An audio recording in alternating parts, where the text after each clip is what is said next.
સુરતમાં 27 વર્ષથી ફરાર ઢીઢો ગુનેગાર પોલીસના સકંજામાં આવ્યો છે। ક્રાઇમ બ્રાન્ચે રામગોપાલ ઉર્ફે ગોપાલ ભરત રાઠોડને મધ્યપ્રદેશના મોરાનીથી દબોચ્યો છે।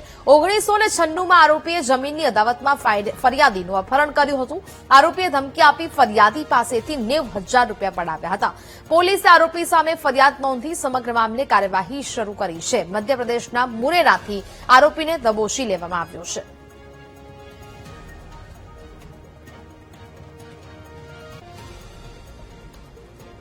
સંવાદદાતા નિર્મલ ફોન લાઈન પર જોડાયા છે। નિર્મલ, સુરતમાં 27 વર્ષથી ફરાર ઢીઢો ગુનેગાર ઝડપાયો છે, શું વિગત?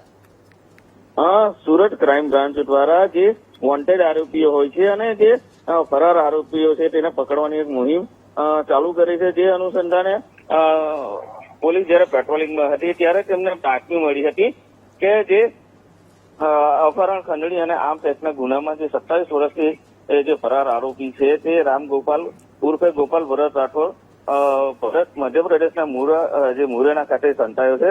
પોલીસની ટીમ ત્યાં જઈને તેની ધરપકડ કરી હતી। 1996માં જમીન બાબતે અદાવત રાખી આરોપીએ એક ફરિયાદીનું અપહરણ કર્યું હતું અને અપહરણ બાદ ચપ્પુને અણીએ ધાક ધમકી આપી 90,000 રૂપિયાની ખંડણી પણ વસૂલ કરી હતી અને ઘટના બાદ તે ફરાર થઈ ગયો હતો। છેલ્લા 27 વર્ષથી તે નાસ્તો કરતો અલગ અલગ રાજ્યોમાં ફરી રહ્યો હતો। ત્યારે સુરત ક્રાઇમ બ્રાન્ચ દ્વારા જે ટેકનિકલ અને હ્યુમન ઇન્ટેલિજન્સના આધારે મધ્યપ્રદેશ યુરેનાથી અને જે આરોપી છે તેને ઝડપી પાડીને આગળની કાર્યવાહી હાથ ધરી।